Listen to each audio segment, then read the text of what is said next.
Good morning. Good morning to Dana Bass Soloman. Good morning to our PowHERhouse partners this morning. Want to thank you for joining us. We encouraged you to grab a cup of java, a cup of matcha, a cup of green tea or your morning smoothie, and to join us for our second interview in our PowHERful Living Explored Accessible Media series. Thank you, Dana Bass Soloman, for joining us this morning. Good morning, Charlene. It's great to be here with you, and welcome all the other women who are joining in, and maybe even a man or two. Well, we will definitely be recording this session today, and we'll be sharing it far and wide with many of the Hollyhock loyal believers and all of the PowHERhouse partners across Canada. So we're thrilled to have you with us. And as you know, Dana, and thank you so much for being willing to be part of our series, idea with accessible media. And the reason that we've been conducting these interviews is when I was younger, I would read a magazine, I'd read an article, and it would really impact me. And I'd be so enamored by the powerful woman in the article, and I'd want to engage with her further. I would want to have more of a conversation. The article would leave me wanting more. And then I tripped because the accessibility just wasn't there. So what we're trying to do with PowHERhouse is, as much as possible, we're trying to do follow-up interviews with the positive role models that we have the pleasure of interviewing. And your PowHERhouse portrait interview was part of our winter edition. And I wondered if you just wanted to reflect for a few moments, because it was Kate Bergen who was the guest writer of that article when she was up to visit you at Hollyhock. How did that go? It was great. Kate is just such a wonderful and natural interviewer and a great leader herself. And I really enjoyed the experience. And I really believe in the work that you all are doing at PowHERhouse magazine and media.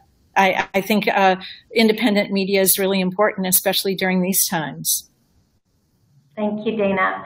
I'm going to jump into to our questions this morning. And for those of you who are tuning in, I wanted to just give you a brief background. Dana has over 20 years of experience in social business. I was introduced to Hollyhock. I've been a fan for years, introduced to Hollyhock through being able to participate in the Social Venture Institute conferences over the past few years. And she has 20 years of experience as a leader in social business and in hospitality. She's the CEO of Hollyhock, which is Canada's leadership learning center on Cortes Island. And she's both a proud mother and a grandmother and a wife. And we're absolutely thrilled to have her here with us this morning. And Dana, the first question I'd love to dive into is a question around responsibility. And that is, in our magazine interview, we touched with you on how more than ever before, it's our responsibility as Canadian women, as leaders, bringing up younger leaders, our daughters and our granddaughters, to make positive change. And you specifically had a quote that just speaks to, you know, that you feel it's your responsibility to dedicate these prime years, working years, towards this responsibility that you feel. And I just wondered if you could elaborate a little more on this. Sure, I would be happy to. I really do believe that. And at Hollyhock, I would say that we believe that change actually happens by developing skills over a lifetime, starting with inner skills. And leading well requires listening well and responding rather than reacting. I believe I touched on that in that article. And for me personally, developing myself as a person and a human is a lifelong priority. My position of responsibility, my marriage, parenting, and now even grandparenting are a few of my most important places for practice and enhancing both my inner and outer skills. Yeah, I really believe that. And it's interesting because it feels like in my personal experience that as I'm getting to know and accept myself more and more as a woman, as I get older, quite honestly, that's where I'm able to, because of the acceptance of myself, I'm able to actually become a better leader. And so with the women that it seems to be attracted to PowHERhouse, they are women that are in their 40s and their 50s and well into their 60s. But I think it's because of that journey, exactly what you're talking about, that becoming a leader starts with that relationship with yourself. Exactly. Exactly. I'm just wondering, over the past, I believe it's been over 17 years that you've been the CEO of Hollyhock. And I can imagine that you have a number of stories, a number of experiences to reflect on. And I wondered if you could share just a few highlights of your experience, and then we'll tie into. And I don't that we're not in a rush. I don't want to rush into. I'd love to hear a couple of things that just come up for you, and then we'll tie back into actual leadership tools and tips that maybe you could share from those. Sure. Well, I would say certainly I am reflecting on over 17 years. This will be my 18th year in a leadership role at Hollyhock, plus another 2 years as a board member. So really, I'm pushing 2 decades here of doing this particular body of work, and I guess I would say my Hollyhock time will likely stand as the most meaningful opportunity of my working lifetime. It's rare to stay with an organization for such a long time, especially these days. But the dream of working both in and on and for a leadership, growth, lifelong learning organization is indescribably profound. And a lot of it has to do with the people that I've known, met, been inspired by, and have come to actually love are treasures and highlights of my life over a dozen lifetimes, if there is such a thing. And it's been an extraordinary opportunity, and it's been an opportunity not just to be a leader, but to grow into being a leader. And when you think about it, I'm 59 years old, and I started in my early 40s, so I've touched in on 3 decades of life, and you learn a lot over those lifetimes. And when I was thinking just now about tools, I think I can fairly say women are really effective multitaskers. And so I also was absorbing your question about tools. And, I grew up as a Girl Scout, and Be Prepared was a great tool that I've learned being a scout and have used throughout my life. And I've learned also at Hollyhock that being prepared is just the beginning.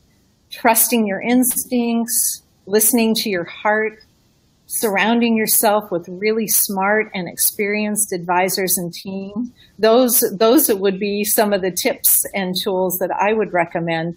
Who you work with and how you work with people really defines the experience of leading and leadership, at least to me. Yeah, that's so great. I love your tie-in with Scouts and the whole Be Prepared. I couldn't agree more. We have a bit of a saying with the women that we work with in PowHERhouse, and that is, what are you ready for?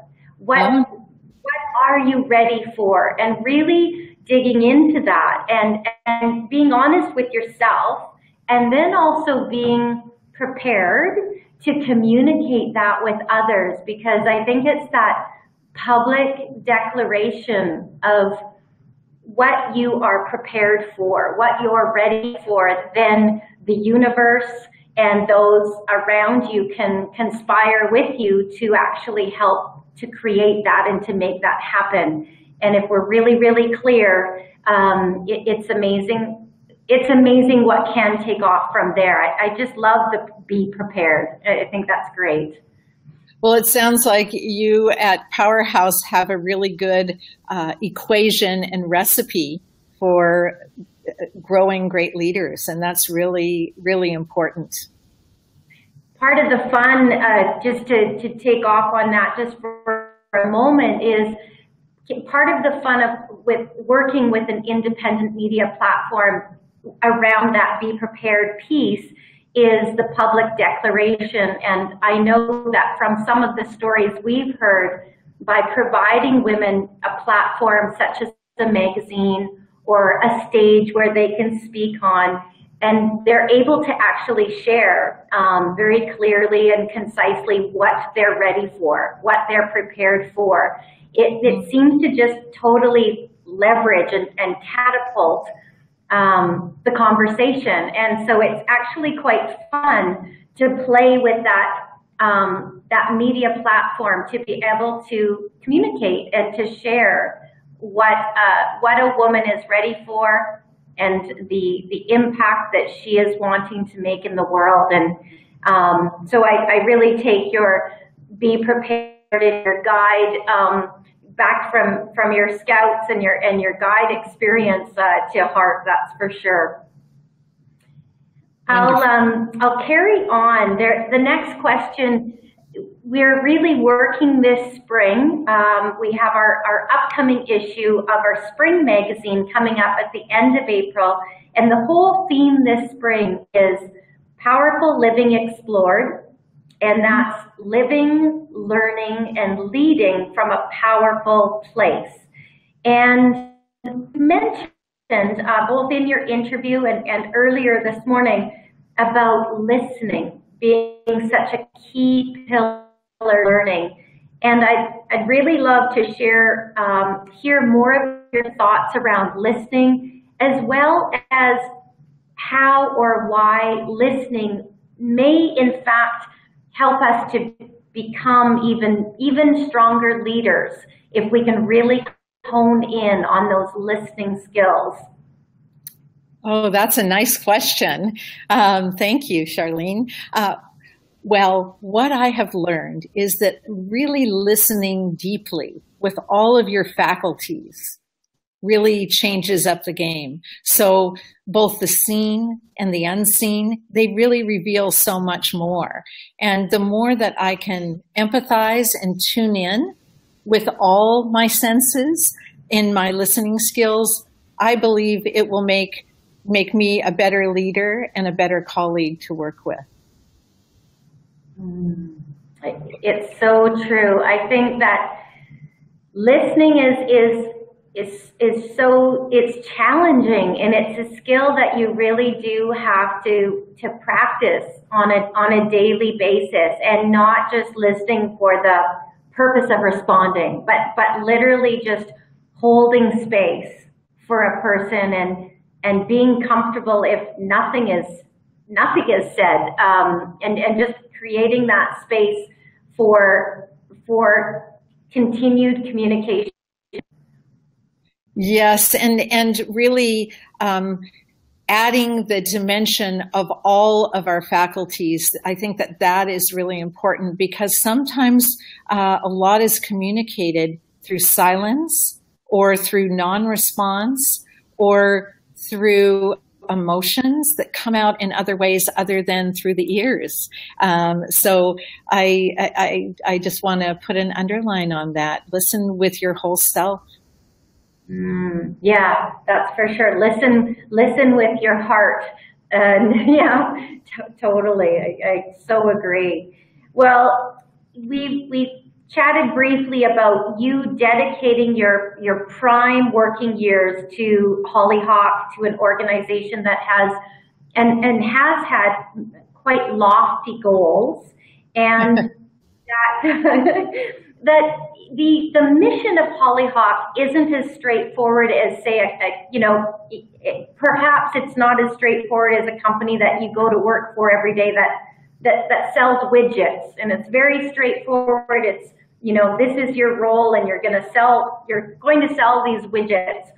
And I'm wondering, as a leader with almost 3 decades of experience working with Hollyhock, how have you been able to clearly communicate your why and your value as an organization? It's a creative social business.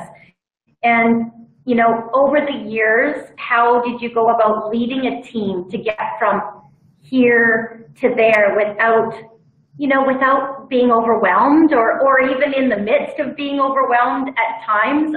I'm sure there's lots of critical decisions that were needed to be made. And I'm just wondering if you could speak for a little bit about not only how you've been able to communicate the value of Hollyhock and the purpose, but also not get overwhelmed in this journey as a leader with one step in front of the next.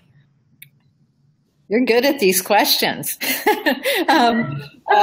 Well, the picture that I had in my mind when you were asking this question was of the Hollyhock Garden.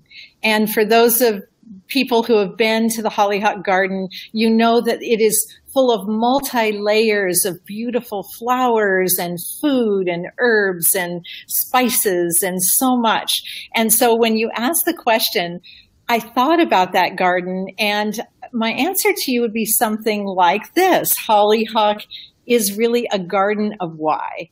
The whole premise of Hollyhock is to answer the question of why. And in 2017, this year, we celebrate a real milestone. It's our 35th year.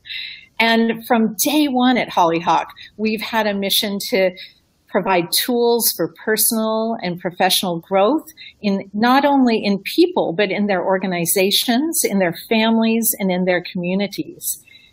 And the non-normal nature of this work is also its magic. Transformation of lives in the future. Wow, that's quite a product, isn't it? And it's a product that requires as much listening and intuition as systemic strategy.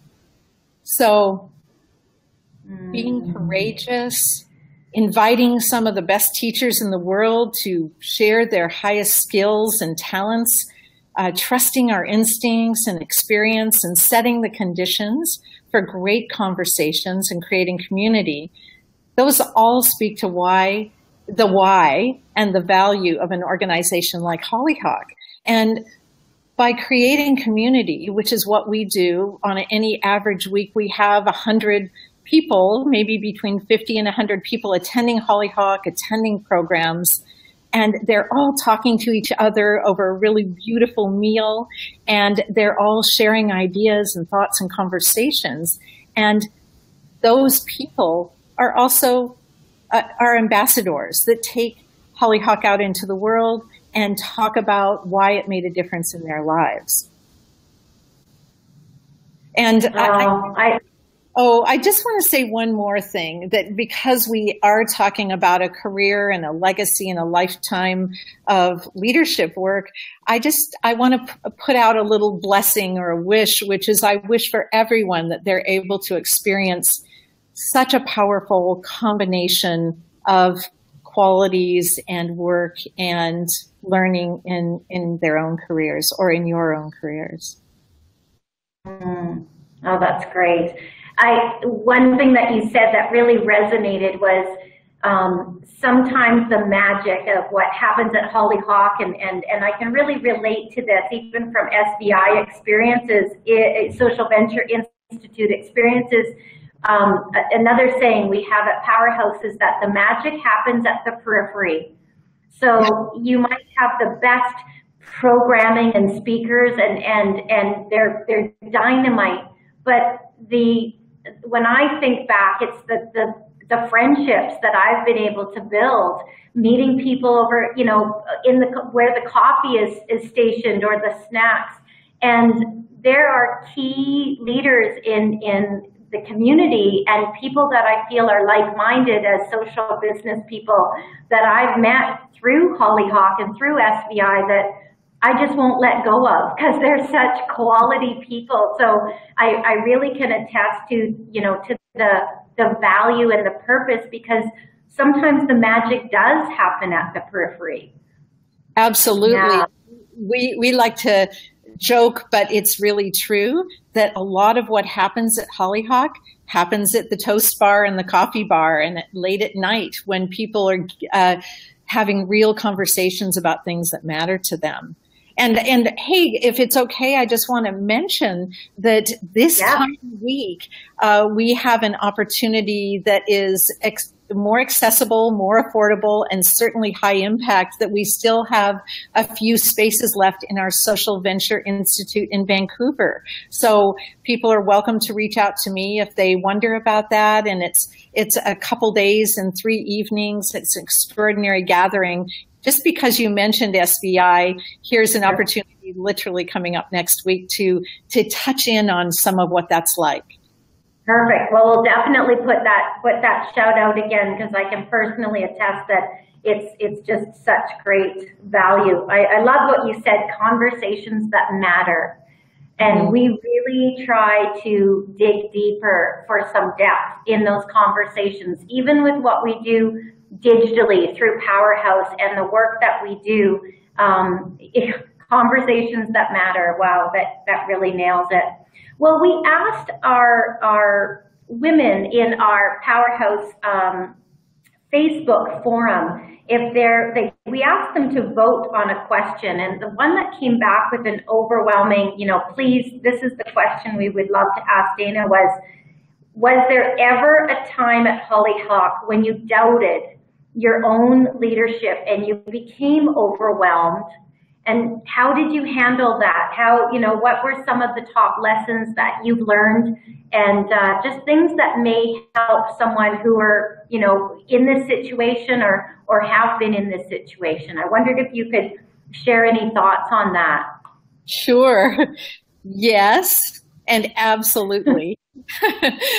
Humans learn and grow through challenges. Those are some of the best life lessons that I've had. And it can be, specifically, I would say it can be tough keeping a learning center and hospitality facility and staff in an island setting connected and aligned with a very ambitious mission and vision that's really a worldwide mission and vision.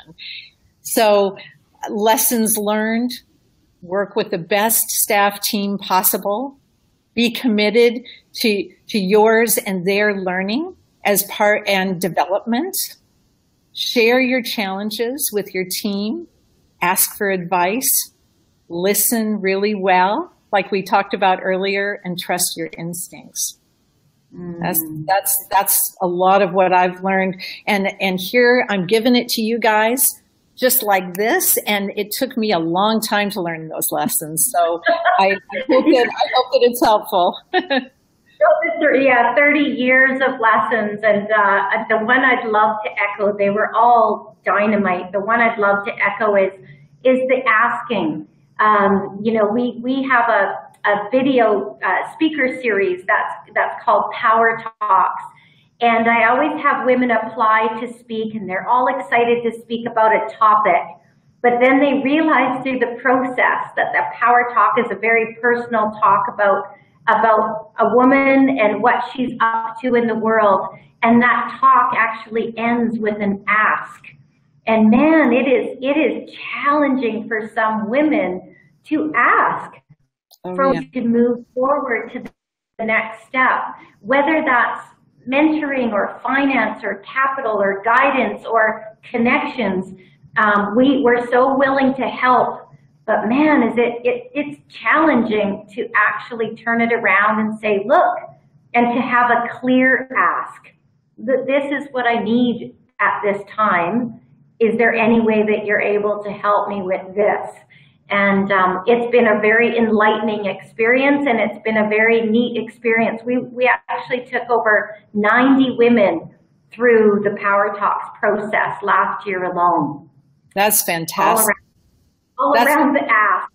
That's a huge contribution to the community, because asking can be very challenging for women, and also particularly for younger leaders that are still building their confidence and wanting to get their feet solid on the ground before they make a big ask. But that's where courage comes in, and taking a deep breath and knowing what's real and true, being authentic, and then making a courageous ask is a very powerful act, not only for the organization that you're working with and for, but also for your own growth as a human being and a leader. Yeah, I so agree. And I really do think that by asking, it also reflects back to that being prepared. That asking is your indication of, what you're prepared for next. This is what I'm asking for. This is what I'm ready for. And so it does kind of go hand in hand. Yeah. So it's an interesting conversation. The next question is a bit of a personal one, Dana, and I hope that's okay. We like to share the daily habits of success. We call them the daily excellence habits. And if there are rituals or routines that a leader has found to work well in their life that helps them to stay in the practice of powerful living, we want to dig in and find out what those are, because if they're working for you, then they might work for me, and I'd definitely be willing to give them a try. And I was wondering if there was any specific routines or rituals that you had that you would like to share. Oh, I'd love to share. Now, you remember that I have learned a lot from various teachers over all the years at Hollyhock, like Robert Gass and Judith and Sarah and Julian Griggs, so many extraordinary teachers and presenters. And I have tried a lot of different practices. The practice that I find most effective is one that I find the easiest. And so I'll share that one with you. So when I wake up in the morning, I take a few deep, long breaths, and then I allow myself to remember 2 or 3 things that I'm grateful for. It's a really easy and powerful practice, and it truly sets the tone for my day and how I interact with people. So that's one, and I would be happy to share another, because when we talk about Hollyhock, those who have been here understand what a beautiful, remote, gorgeous location it is.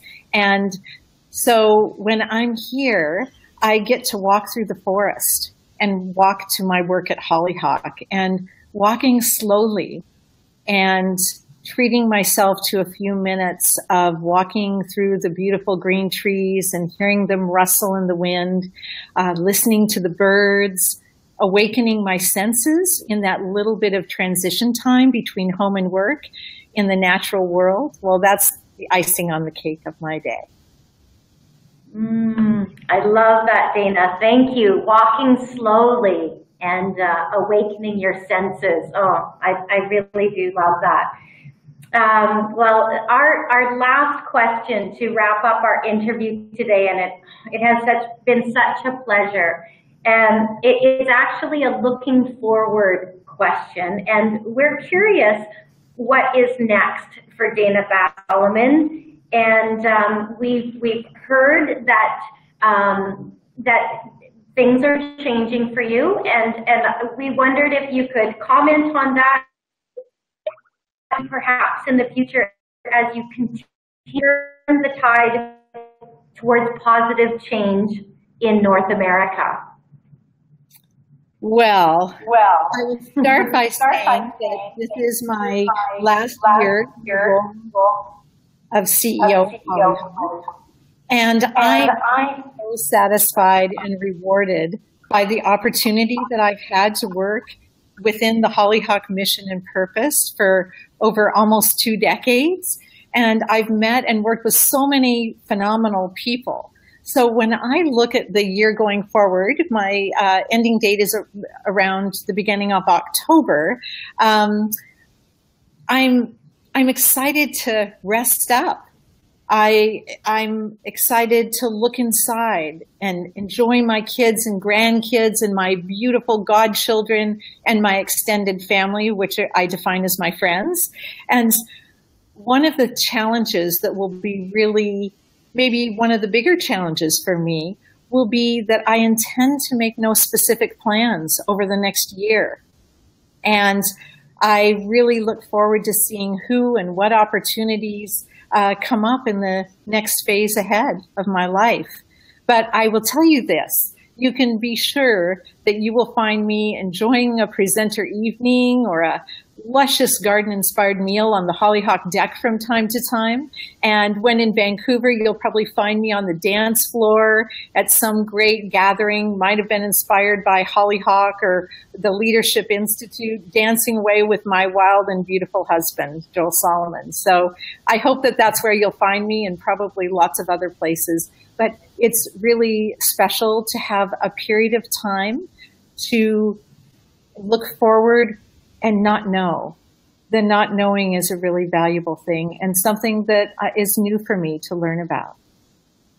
Well, I greatly respect as a leader, your choice to hold space and just have that faith and to just trust that whatever's next will show up.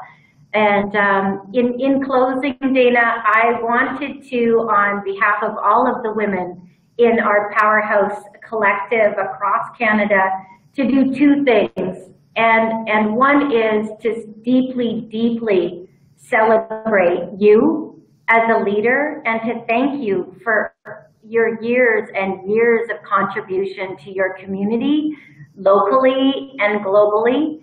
I think that positive role models in Canada and women sometimes don't get celebrated enough for their contributions, and we tend to take it in stride. And one of the reasons that we were so thrilled to interview you in our magazine was to really have the opportunity to celebrate you, who you are as a leader and who you are as a woman. And to be able to tell you that today means a lot to me. So I just really wanted to say personally and professionally, thank you very much for everything you've done. Oh, thank you so much, Charlene. Gratitude received from you and other young women leaders, that actually can be some of the most meaningful reason that I do what I do. And I say gratitude, but I was feeling gratitude at that moment. But what I really want to say is supporting young and emerging leaders all the way through middle life is one of my greatest joys. So thank you for having me. Thank you for featuring and honoring myself, and particularly for this extraordinary organization, Hollyhock, that I've been affiliated with for so long, and hope to continue in some different way in the future. Thank you, Dana, very much for your time today, and thank you to all our women, our powerful women in Canada.